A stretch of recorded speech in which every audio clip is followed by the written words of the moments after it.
Bismillahirrahmanirrahim. Assalamualaikum warahmatullahi wabarakatuh. Halo, perkenalkan nama saya Amanda Rosalinda dengan NPM 2113024023, Prodi Pendidikan Biologi Angkatan 2021 dari kelas A, Fakultas Keguruan dan Ilmu Pendidikan Universitas Lampung. Baiklah, pada kesempatan kali ini saya akan menjelaskan materi mengenai profil pelajar Pancasila. Apa itu profil pelajar Pancasila? Profil pelajar Pancasila adalah perwujudan pelajar Pancasila sebagai pelajar sepanjang hayat yang memiliki kompetensi global dan berperilaku sesuai dengan nilai-nilai Pancasila. Selanjutnya yaitu komponen pelajar Pancasila. Ada 6 profil pelajar Pancasila, yaitu beriman, bertakwa kepada Tuhan Yang Maha Esa dan berakhlak mulia, berkebinekaan global, bergotong royong, kreatif, berjalan kritis, dan mandiri.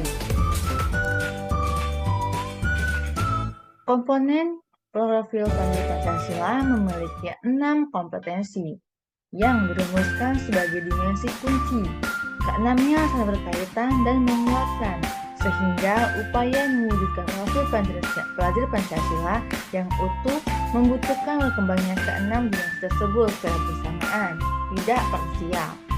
Dimensi-dimensi tersebut menunjukkan bahwa profil pelajar Pancasila tidak hanya fokus pada kemampuan kognitif, tetapi juga sikap dan perilaku sesuai jati diri sebagai bangsa Indonesia sekaligus warga dunia. Kemudian yaitu ada elemen dan sub-elemen. Yang pertama, beriman, bertakwa, dan berakhlak mulia. Iman dan takwa kepada Tuhan Yang Maha Esa, yakni menerapkan pemahamannya tentang kualitas atau sifat-sifat Tuhan dalam kehidupan. Akhlak pribadi, yaitu menyadari bahwa menjaga dan merawat diri penting dilakukan bersamaan dengan menjaga dan merawat orang lain dan lingkungan sekitarnya. Kemudian, akhlak kepada manusia, yaitu mengutamakan persamaan dan kemanusiaan di atas perbedaan serta menghargai perbedaan yang ada dengan orang lain. Yang keempat, akhlak kepada alam, menyadari pentingnya merawat lingkungan sekitar, sehingga tidak merusak atau menyalahgunakan lingkungan alam agar alam tidak tetap layak dihuni oleh seluruh makhluk hidup saat ini maupun generasi mendatang. Kemudian berakhlak bernegara, yaitu memahami serta menunaikan hak dan kewajibannya sebagai warga negara yang baik serta menyadari perannya sebagai warga negara. Kemudian ada berkebinekaan global. Sebenarnya yaitu mengenal dan menghargai budaya, kultivasi dan ekstraksi budaya, refleksi dan terhadap kepada pengalaman kebinekaan. Mengenal dan menghargai budaya, yaitu mengenali, mengklasifikasi, dan mendeskripsikan kebinekaan kelompok berdasarkan perilaku. Dan komunikasi budayanya serta mendeskripsikan pembentukan identitas hidupnya dan kelompok. Juga menganalisis bagaimana menjadi anggota kelompok sosial di tingkat lokal, regional, nasional, dan global. Kemudian komunikasi dan interaksi antar budaya. Nah, pelajar Indonesia berkomunikasi dengan budaya yang berbeda dari budayanya secara setara dengan memperhatikan, memahami, menerima, keberadaan, dan menghargai keunikan masing-masing budaya sebagai sebuah kekayaan. Ketiga yaitu refleksi dan tanggung jawab terhadap pengalaman kebinekaan. Nah, di sini secara reflektif memahamkan kesadaran dan pengalaman kebinekaannya agar terhindar dari prasangka dan stereotip terhadap budaya dan yang berbeda, sehingga dapat menyelaraskan perbedaan budaya agar tercipta kehidupan yang harmonis antar sesama. Dan kemudian secara aktif partisipatif membangun masyarakat yang damai, inklusif, berkeadilan sosial, serta berorientasi pada pembangunan yang berkelanjutan. Kemudian itu ada gotong royong. Nah, gotong royong di sini ada sub-elemennya yaitu kolaborasi, kepedulian, dan berbagi. Kolaborasi merupakan bekerja bersama dengan orang lain, disertai perasaan senang ketika berada bersama dengan orang lain dan menunjukkan sikap positif terhadap orang lain. Kemudian yang kedua yaitu kepedulian. Nah, kepedulian di sini itu memperhatikan dan bertindak proaktif terhadap kondisi atau keadaan di lingkungan fisik sosial.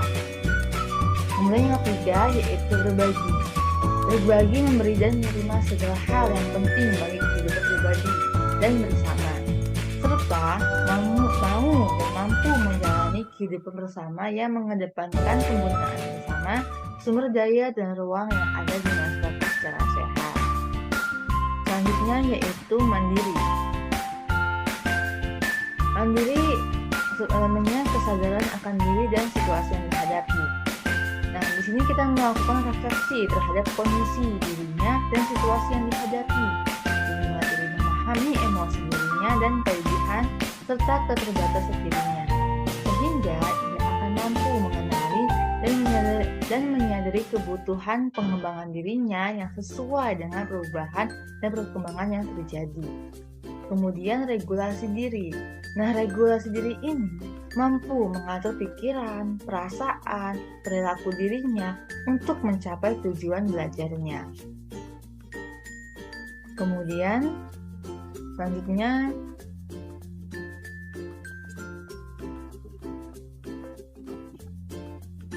yaitu bernalar kritis dan kreatif.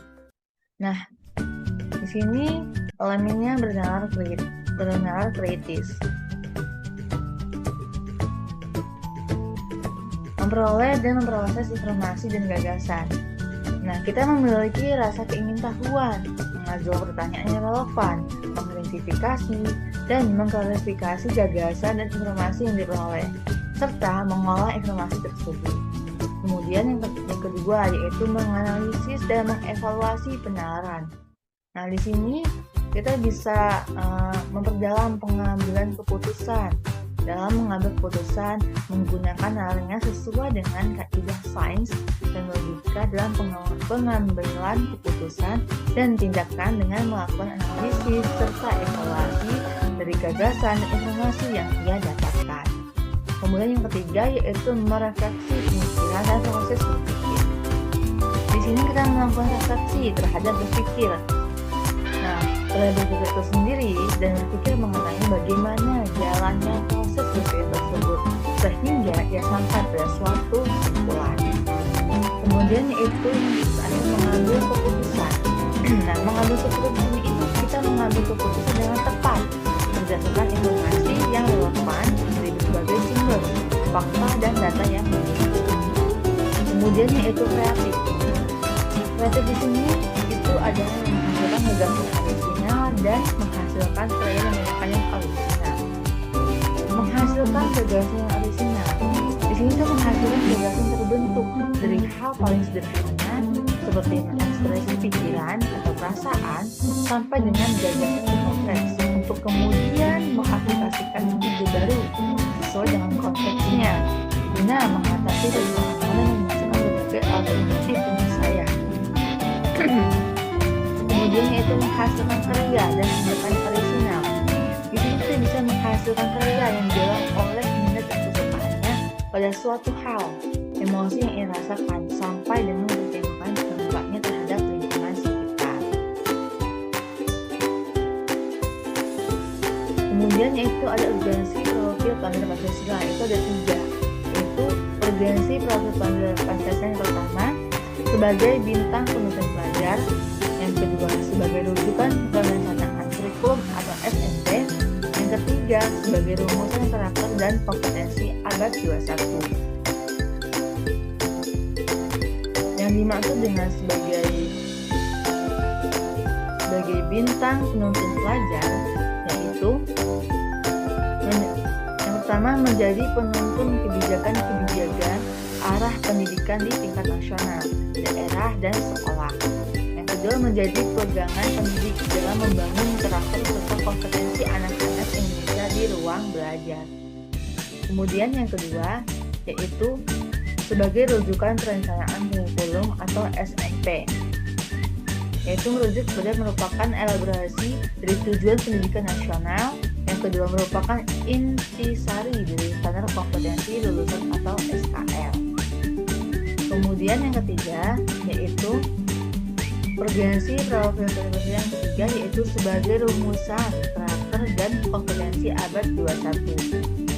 Nah, di sini profil kompetensi kaderansi yang berdasarkan pertanyaan yang besar, yaitu pertanyaannya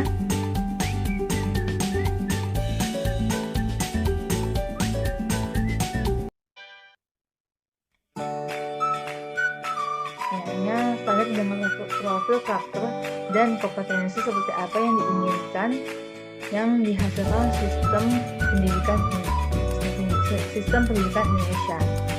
Nah, jawabannya output dari sistem pendidikan nasional, yaitu pelajar Indonesia merupakan pelajar sepanjang hayat yang kompeten, berkarakter, dan berperilaku sesuai dengan nilai-nilai Pancasila. Selanjutnya ada 3 bahasa utama. Yang pertama, pelajar sepanjang hayat. Yang kedua, kompeten. Dan yang ketiga, karakter dan perilaku nilai-nilai Pancasila.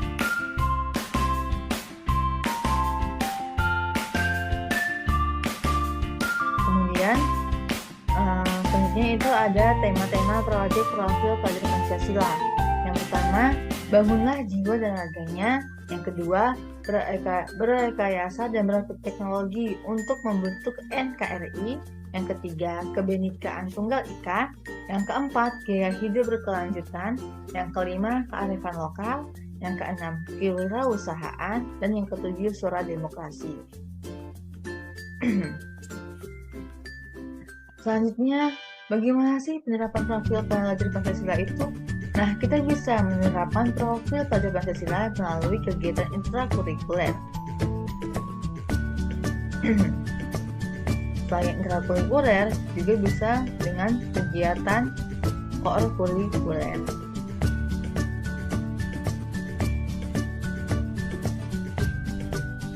Nah, intrakurikuler itu adalah kegiatan belajar mengajar yang dilaksanakan sesuai dengan jam pelajaran yang sudah terjadwal, sesuai lokasi waktu yang sudah ditentukan.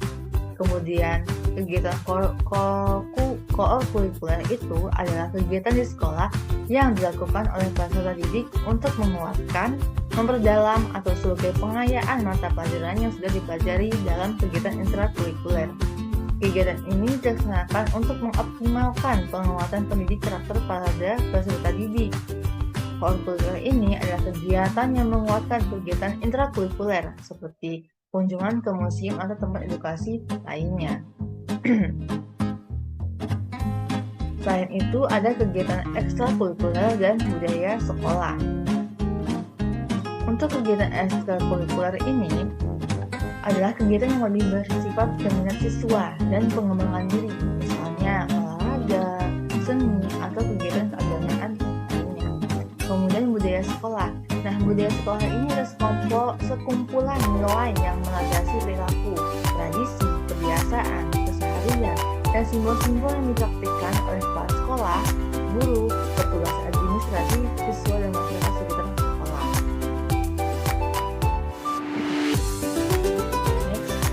Baiklah, terima kasih. Sekian presentasi dari saya. Apabila ada kata saya mohon maaf. Saya akhiri. Wassalamualaikum warahmatullahi wabarakatuh.